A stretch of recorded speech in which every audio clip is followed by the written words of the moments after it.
바로 보는 TV 옴부즈맨, 먼저 주간 주요 이슈를 분석합니다.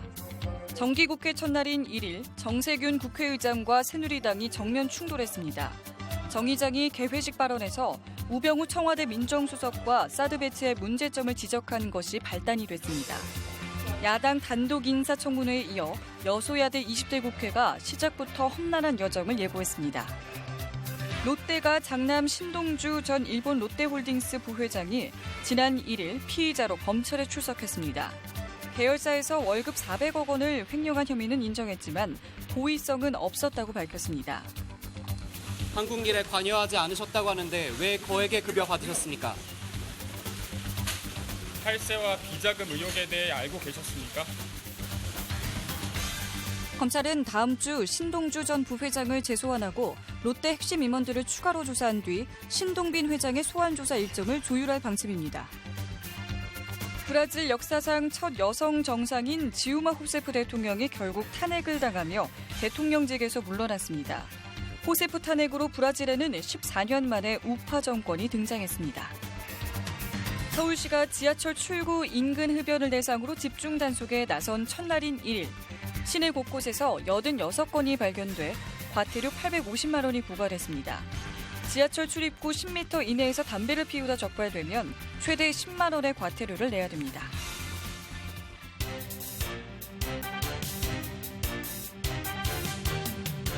안녕하십니까. 바로 보는 TV 옴부즈맨 이승준입니다.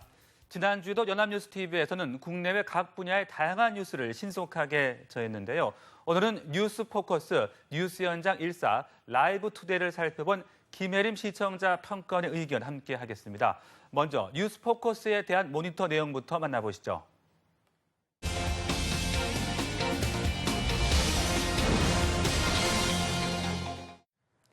지난 8월 22일 뉴스포커스에서는 성주군 국방부의 사드 제3후보지 검토 공식 요청이라는 제목으로 박규락 국민대 정치대학원장을 모시고 대담이 진행되었습니다. 우선 앵커는 사드 배치와 관련하여 성주군이 기존 후보지가 아닌 제3지역을 제안했고 이에 대해 해당 지역과 인접한 김천시가 반발하고 있음을 소개하였습니다. 출연한 전문가는 성주 군민들이 단순히 사드 배치를 반대하는 것에서 나아가 국익을 위해 사드 배치를 받아들인 점과 토론을 통해 이러한 결론을 도출한 점에 대해 긍정적인 평가를 하였고 반면에 김천시의 성급한 반대 입장에 대해서는 아쉬움을 표명하였습니다. 우리 정부의 전반적인 설득 과정에 대한 지적에 대해서는 정부가 사드 배치 여부와 배치 지역 결정에 대해 일방적으로 결정한 것은 아쉬우며 그 과정 중 언론이나 해당 지역 주민들에게 충분한 자료를 공개했어야 한다는 점을 지적했습니다. 또한 이를 타산지석으로 삼아 김천 시민들도 무조건적인 반대가 아니라 충분한 자료를 보고 그 해결 방안을 주장해야 한다고 이야기했습니다. 앵커는 논점을 국제적 문제로 확장하여 중국의 군용기가 우리나라 방공식별구역을 침범한 것이 일부에서는 중국의 무력 시위라고 판단하는 건에 대해 질문을 이어갔습니다. 출연한 전문가는 이 건을 크게 인식하기보다는 국내의 갈등 문제가 국제적으로도 부정적인 영향을 미치고 있음을 강조하며 우리나라 국민들이 정부의 정책을 일단 따라가야 한다고 주장하였습니다. 이어서 중국에서 우리나라의 사드 배치로 인해 북한이 핵실험을 한다는 주장이 있다는 앵커의 질문에 대해서는 이번 사드 건으로 인해 중국의 실체를 알게 된 것이라고 하며 중국이 오히려 남한과 북한의 갈등을 조장하고 있기 때문에 중국에 대해 경각심을 가져야 한다고 주장하였습니다. 우리 내부의 갈등을 줄여나가기 위한 질문에 대해서는 우리나라 국민들이 핵 위협의 심각성을 아는 것이 가장 중요하다고 하였습니다. 그리고 사드 사태에서 볼 때 안보에 대한 괴담이 만연하고 있음을 지적하며 안보 루머에 대해 조심하고 언론과 지식인들의 균형감 있는 정보 전달이 중요함을 강조하였습니다. 사드 배치와 사드 배치 지역은 해당 주민들에게는 큰 이슈임이 틀림없습니다. 때문에 정확한 정보를 공유하여 공감대를 형성하는 것이 가장 중요할 것이며 현재 우리 정부가 비판받고 있는 건 역시 이런 부분이 부족해서일 것입니다. 출연한 전문가 역시 사드 배치 지역을 선정하는 과정 중 정부의 미흡한 방식에 대해 전반적으로 지적했지만 반발하는 배치 지역 후보지 주민들에게는 의혹이 조금 있더라도 배치해보자. 위의 요소가 있으면 옮기면 된다. 정부가 국민들 잘못되도록 결정하겠느냐라는 식으로 일방적으로 정부의 정책을 동참할 것을 호소하는 발언을 한 것은 매우 아쉬웠습니다. 또한 중국과의 관계에 대한 답변을 할 때 중국 역시 비합리적으로 판단할 수 있으니 중국의 반응에 대해 연연하지 않아도 된다는 식의 발언을 하여 G2로서 중국의 역할과 의무를 강조한 다른 답변과 배치되는 답변을 자주하여 아쉬웠습니다. 그리고 안보괴담이 만연하고 있다는 건을 이야기하며 반안보 선동 세력이 있다는 점, 그리고 그중 중국의 지령을 받은 사람이 있지 않겠냐며 이런 사람들을 발본색원해야 한다고 주장하기도 했습니다. 전반적으로 앵커들은 객관적으로 질문을 이어간 것에 반해 출연한 전문가는 언론과 지식인들의 균형감 있는 사실 전달이 중요함을 주장했음에도 불구하고 단순 호소나 앞뒤가 맞지 않은 주장, 증명되지 않은 건들을 사실인 것처럼 설명하고는 하였습니다. 연합뉴스TV는 대표적인 보도 전문 채널로서 사실을 전달하고 이슈를 생산하는 역할을 수행할 때 그 객관성과 공정성에 대해 많은 책임을 지는 채널일 것입니다. 때문에 보도 프로그램에 참여하는 전문가 패널의 답변을 통해서도 그 책임을 다할 수 있도록 세심한 관리가 필요해 보였습니다. 네, 뉴스포커스를 살펴본 김혜림 시청자 평가원의 의견 함께 봤는데요. 뉴스 현장 1사 라이브 투데이는 또 어떤 평가를 받았는지 만나보시죠.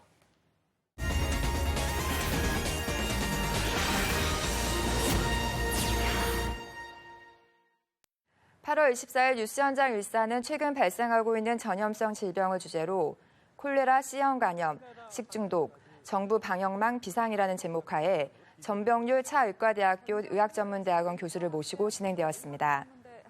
우선 앵커는 서울에 이어 충청도 소재의 대학병원에서도 C형 감염 환자가 발생하였고 최근 콜레라도 발생한 것도 언급하며 현 상황에 대한 질문을 하였습니다.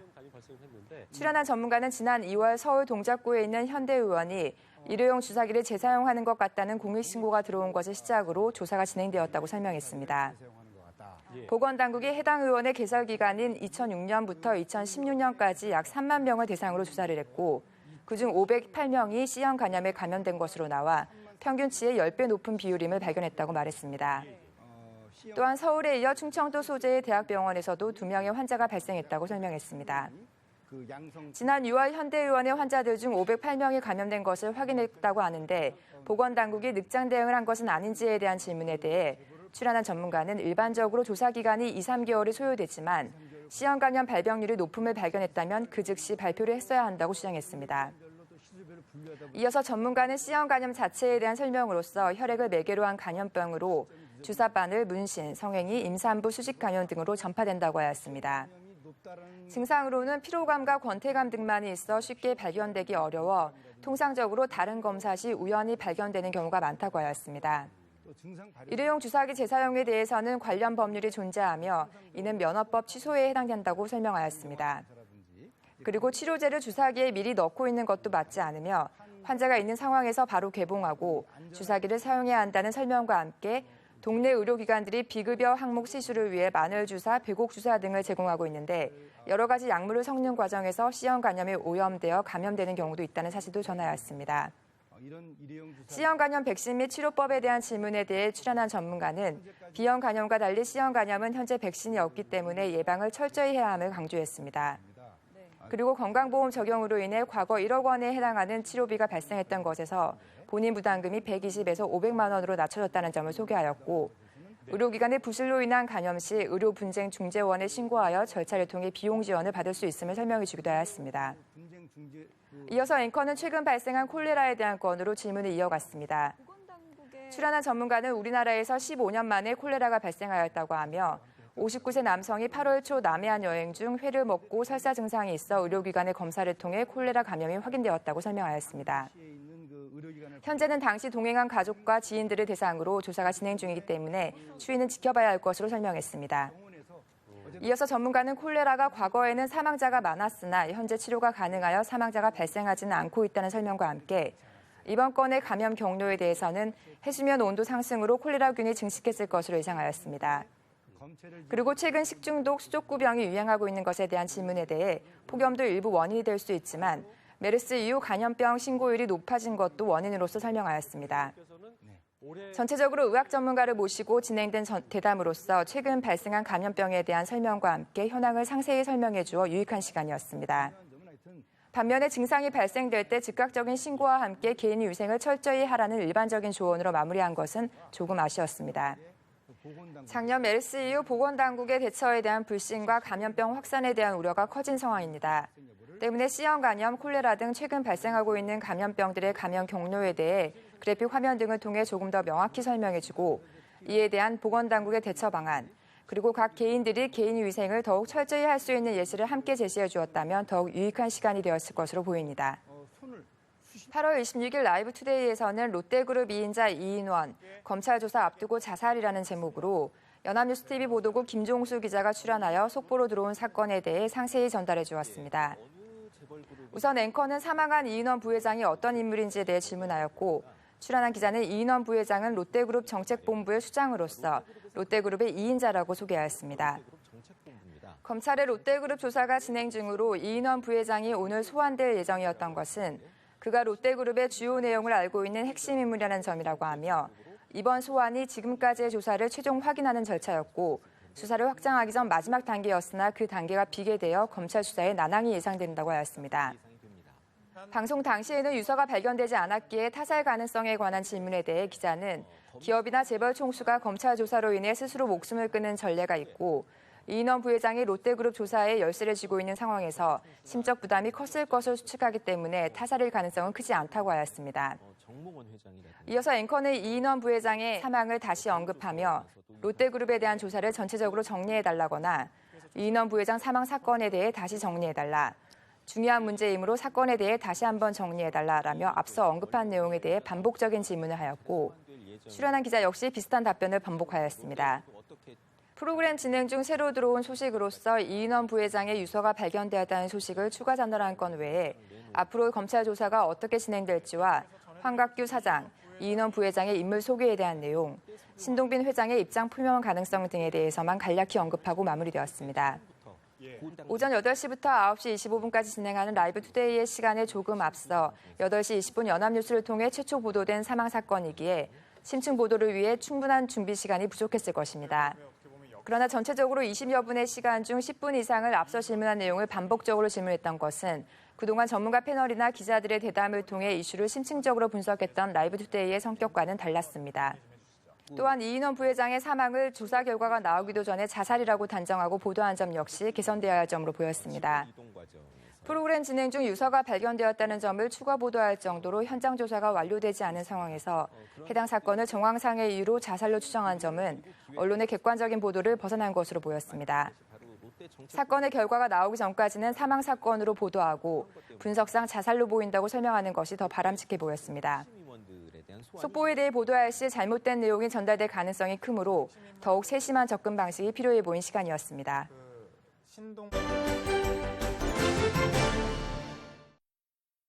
연합뉴스 TV에서 방송하는 제작 프로그램에 대한 시청 소감을 들어보는 캠퍼스 TV 리포트 순서입니다. 오늘은 지난주에 방송된 트렌드 지금 여기를 살펴본 중앙대학교 사회학과 김성호 학생 함께 자리했습니다. 안녕하십니까? 안녕하세요. 네, 트렌드 지금 여기를 시청했다고 들었는데요. 어떤 느낌 받으셨어요? 네, 이 톡톡 튀는 젊은 감각으로 이 시대의 트렌드를 짚는 트렌드 지금 여기는요. 한 가지의 주제를 선정해 요즘 가장 핫한 아이템들을 소개하는 문화 프로그램입니다.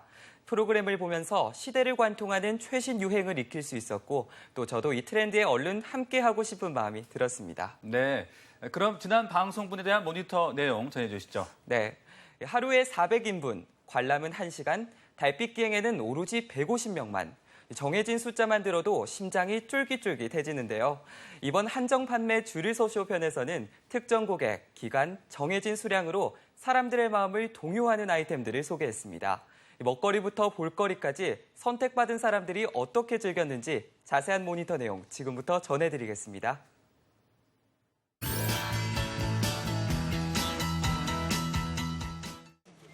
지난 8월 28일에 방송된 트렌드 지금 여기에서는 줄을 서야만 즐길 수 있는 한정 판매 아이템을 소개했습니다.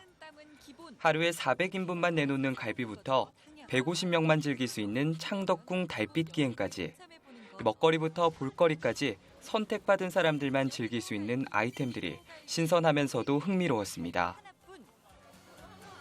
첫 번째 한정 판매 아이템은 줄 서서 먹는 갈비였습니다.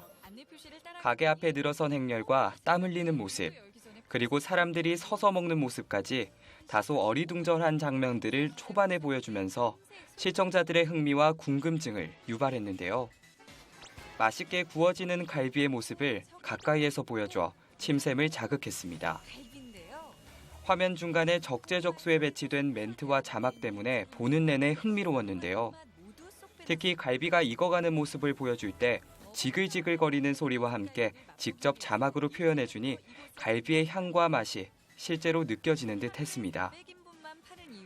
마치 대화를 하는 듯한 내레이션도 인상적이었습니다. 먹지만 말고 맛이 어떤지 말해주세요 등 직접 현장에서 갈비를 즐기고 있는 사람들에게 말을 건네는 듯한 멘트가 현장감을 높였습니다. 먹지만 말고 맛이 어떤지 말해주세요. 시청자와 화면 속 사람들이 마치 한 곳에 있는 듯한 기분이 들어 좋았습니다. 중반에는 이 집만의 독특한 광경을 핵심 키워드로 정리해 보여줬는데요. 이곳에서 만날 수 있는 3가지 철칙을 자막과 그래픽으로 만날 수 있었습니다.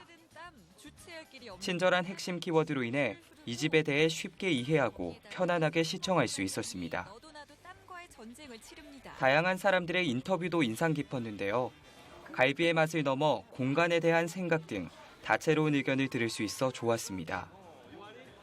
특히 일본인 등 갈비를 좋아하는 외국인들의 인터뷰를 보면서 한국의 대표 음식으로 자리 잡은 갈비에 대해 다시 생각할 수 있는 계기가 됐습니다.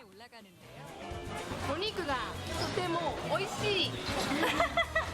I say this beef you taste like you stay in paradise, heaven. 두 번째 한정 판매 아이템은 두타산의 숨은 비경, 대금굴이었습니다. 초반에 동굴 내에 쏟아지는 폭포가 있는 특이한 모습과 자연의 신비한 비경을 보여주면서 대금굴에 대한 흥미를 높였습니다.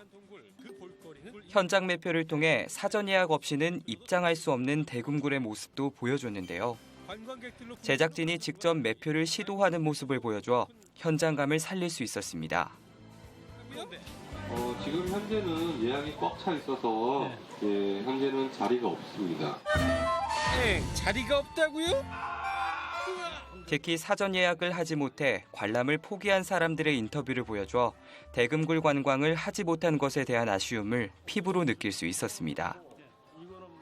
하루 관람 인원이 680명으로 한정된 대금굴. 인터넷을 통한 사전 예약만 이루어지고 있는데요. 인터넷 사전 예약이라는 정보만 제공되고 인터넷 예약 홈페이지 주소나 요금, 기간 등 세부적인 정보가 없어서 아쉬웠습니다. 본격적인 대금굴 관람을 설명하는 부분에서는 관람 동선에 따라 설명한 점이 인상적이었는데요. 모노레일을 타고 산속으로 들어가는 초입부터 동굴 속 연못인 천지연까지 관람객들의 동선에 따라 주요 비경을 설명해 흥미롭고 편안했습니다. 8m 높이에서 떨어지는 거대한 폭포, 장엄한 자연 앞에서 입이 다물어지지 않는데요. 마지막 아이템은 창덕궁 달빛 기행이었는데요. 한 회당 150명으로 정해진 인원들이 어둠의 달빛을 따라 고즈넉한 고궁을 즐기는 모습이 인상적이었습니다. 특히 청사초롱을 하나씩 들고 고궁 곳곳을 누비는 모습을 보면서 한국적인 아름다움을 진하게 느낄 수 있었습니다. 고즈넉한 밤길을 같이 걸어볼까요? 지금 굉장히 행복합니다. 달빛 기행을 소개하면서 지도 그래픽을 이용한 설명이 좋았는데요. 적절한 그래픽과 자막이 어우러진 화면 구성으로 설명이 풍성해진 느낌이었습니다. 또 시민들의 인터뷰를 통해 밤에만 느낄 수 있는 고궁의 아름다움을 실감나게 들을 수 있었습니다. 하지만 사전 예약에 관한 세부적인 정보가 부족해 아쉬웠습니다. 이번 한정 판내 줄을 서시오 편에서는 제한된 여건이라서 더욱 맛있고 뜻깊게 즐길 수 있는 아이템들을 만날 수 있어 좋았는데요. 선택받은 사람들만 즐길 수 있는 한정 판내 아이템들을 살펴보면서 주어진 조건을 한정하는 신선한 마케팅을 만날 수 있어 흥미로웠습니다. 앞으로도 톡톡 튀는 젊은 감각으로 전 세대가 함께 공유하고 나눌 수 있는 새로운 트렌드를 소개해주는 프로그램으로 거듭나길 기대하겠습니다. 지금까지 캠퍼스 TV 리포트였습니다.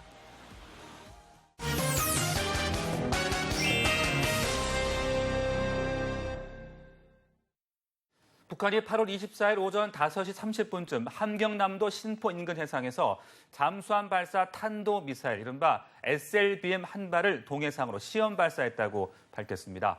사흘 후인 27일 유엔 안보리는 북한의 미사일 도발을 강력히 규탄하는 언론 성명을 채택 발표했는데요.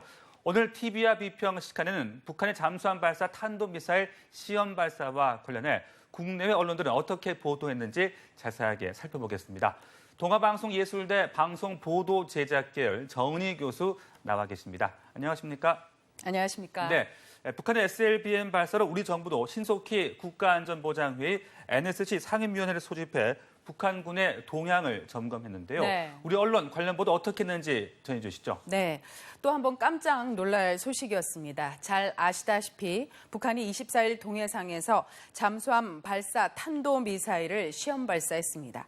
25일 조선중앙통신 보도에 따르면 김정은은 SLBM 시험 발사 직후 탄도탄의 시험 결과를 통해 핵 공격 능력을 완벽하게 보유한 군사대국의 전열에 당당히 들어섰음이 증명됐다고 하면서 특히 이번 시험 발사는 성공 중의 성공, 승리 중의 승리라고 강조한 것으로 전해집니다. 네. 이에 대해 우리 언론 역시 발빠르게 보도를 하고 있습니다. 우선 상황에 따른 신속한 기사와 사설을 통해서 북한의 이와 같은 행태를 강력하게 비판하고 앞으로의 우리의 대응에 대해 심도 깊은 논의가 필요하다고 지적을 하고 있습니다. 중앙일보는 외교 안보 정책 실패 입증한 북한발 SLBM 쇼크라는 제목의 사설을 통해 북한의 성공에 따른 무력감이 한국 사회를 짓누르고 있다며 북한의 놀라운 시험 발사 성공은 박근혜 정부의 외교 안보 정책의 근본적인 의문을 제기할 수밖에 없다고 지적을 하고 있습니다. 서울신문은 사드 무용집을 만드는 SLBM 방어망 다시 짜야라고 말하면서 북한의 핵 미사일 도발에 대한 뒷북 대응에 이제 국민도 할 말을 잃을 지경이지만 그렇다고 손을 놓고 있을 수는 없다고 강조를 했습니다. 우리 군은 대북 방어 체계를 원점에서 다시 짜 국민의 안보 불안을 해소시켜야 한다고 밝혔습니다. 세계일보 역시 지금의 우리 안보 태세를 돌아볼 때다라고 소리를 높였고요. 조선일보는 큰 위기가 오는데 나라 전반이 엉망이다라고 말하면서 안보의식의 부족을 지적하고 안보 위기 사태를 국력을 집중해야 할 이 순간에 모두가 제 이익을 챙기느라 정신이 없다고 언급을 했습니다. 네네. 한겨레는 또 탄도미사일 쏜 북한이라는 제목의 사설을 통해 미국과 한국이 연례 합동 군사훈련을 중단하면 핵실험을 중지할 준비가 돼 있다라는 리수용 북한 외무상의 23일 발언이 주목된다며 이에 대한 대화의 시도가 필요하다고 언급하기도 했습니다. 이렇게 거의 모든 언론은 북한의 행태에 대해서 강력하게 비판을 하면서 안보 위기를 언급하고 있고 이를 개선해야 한다고 지적하고 있습니다. 그렇군요. 네. 그동안 군 당국은 북한의 SLBM 기술 개발이 미흡해서 실전 배치까지 3, 4년 정도 걸릴 것으로 전망을 했습니다. 네. 이 때문에 이 최적의 방어 수단을 강구하기 위한 골든타임을 허비했다는 비판이 제기되고 있는데요. 네. 또 우리 언론도 자체적인 검증 없이 군 당국의 발표에만 초점을 맞춰 보도했다는 지적을 받고 있습니다. 네. 우리 언론의 문제점 무엇입니까? 네, 아무래도 우리 언론이 가장 힘들어하는 부분 중 하나가 바로 이 전문성이 아닐까 싶습니다. 일반적인 시각으로 알기 어려운 전문 분야들이 분명히 존재를 하고요. 국방은 역시 그런 부분 중에 하나입니다. 그러다 보니 전문적 영역에 대해서는 관련 소식을 그대로 전달하는 한계를 보이거나 한쪽의 말만 보도하는 경우가 있습니다.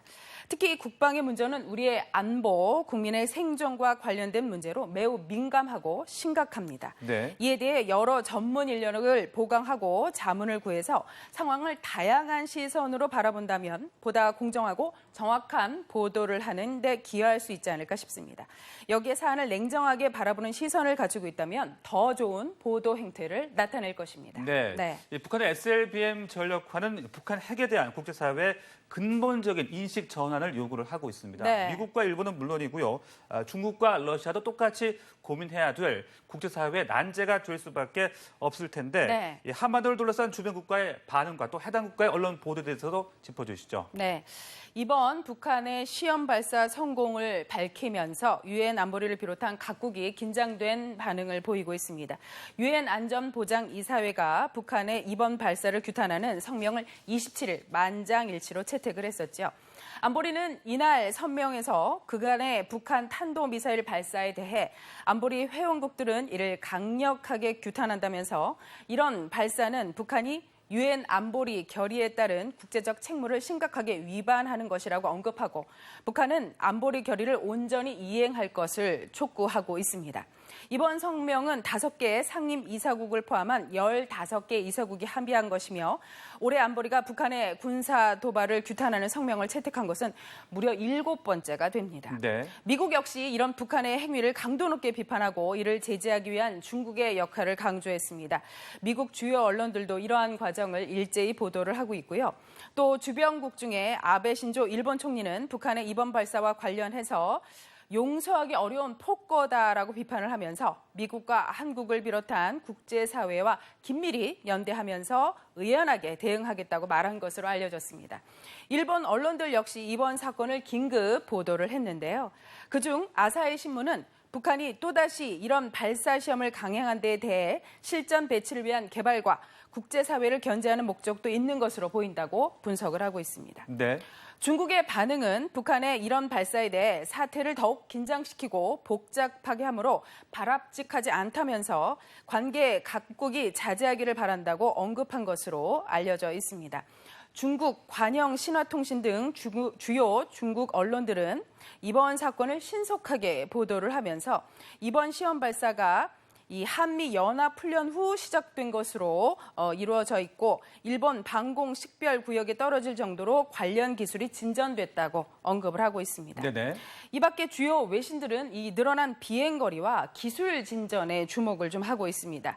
AP통신은 미사일 발사 소식을 긴급하게 전하면서 잠수하면서 미사일을 발사하는 능력은 놀라운 발전이며 잠수하면서 쏜 미사일은 감지가 더 어렵다고 언급을 했고요. AAP통신은 이런 발사가 과거 시험 발사 때와 비교해서 진전된 거리가 500km까지 날아갔다고 강조를 하고 한국은 북한의 SLBM 실전 배치가 3, 4년 걸릴 것이라고 말을 했는데 이제 새로운 국면으로 접어들었다고 설명했습니다. 네. 또 이번 미사일 발사가 이틀 전 시작한 한미 연합훈련이나 태영호 영국 주재 북한 공사의 망명으로 긴장감이 높아진 시점에서 이루어졌다고 보도를 했습니다. 네. 북한의 SLBM 발사를 우리 정부도 대책 마련에 분주한 그런 모습입니다. 그렇습니다. 일부 언론에서는 대북 감시체계 강화를 위해서 해상 초계기 증강 배치라든지 또 3,000톤급 핵 잠수함 도입의 필요성 등 무기 구매를 추진해야 한다는 보도를 하고 있는데요. 네, 맞습니다. 앞으로의 대책에 있어서 우리 언론 보도의 바람직한 행태 어떤 걸 꼽을 수 있겠습니까? 네. 이번 미사일 발사로 인해서 핵 잠수함 논의가 다시 한번 이루어지고 있습니다. 정치권은 북한 잠수함 발사 탄도미사일 위협의 대응책으로 핵 잠수함 도입을 요구하고 나섰는데요. 한민국 국방부 장관은 국회 국방위원회에서 열린 현안 보고에서 핵 잠수함 도입 주장에 대해 필요성을 주장하는 분들이 많아 국방부가 향후 전력화 등의 부분을 살펴보겠다고 언급한 것으로 알려졌습니다. 또한 해군의 핵심 전력인 해상 초계기를 올해 넉 대 도입한다고 밝히기도 했습니다. 네. 우리 언론은 이러한 소식과 함께 정계의 반응을 신속하게 보도를 하고 있습니다. 그러면서도 전반적으로 우리의 북한에 대한 실질적인 대응 수단이 약하다고 지적을 하고 있는데요. 국방의 문제는 우리의 생존 문제인 만큼 소식을 그대로 전하는 것에서 그치는 것이 아니라 전문가들과 논의하고 문제를 인식, 이를 해결해 나가는 방안에 대해 같이 고민하는 자세로 보도를 한다면 더욱 바람직할 것입니다. 네, 지금까지 북한의 SLBM 발사 보도에 대해서 자세하게 말씀 나눴습니다. 고맙습니다. 고맙습니다.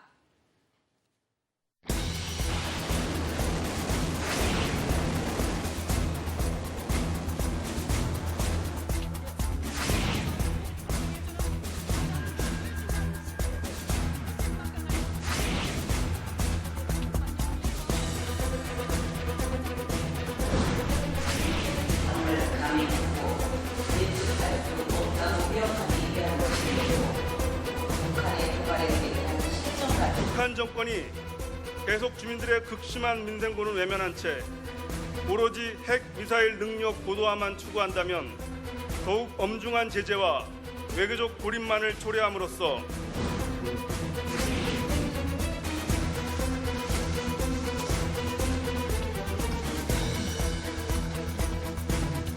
我が国の安全保障に対する重大な脅威であり、地域の平和と安定を著しく損なう許し難い暴挙です。中方反对朝鲜的核岛开发进程，反对任何导致半岛局势紧张的言行，也反对一切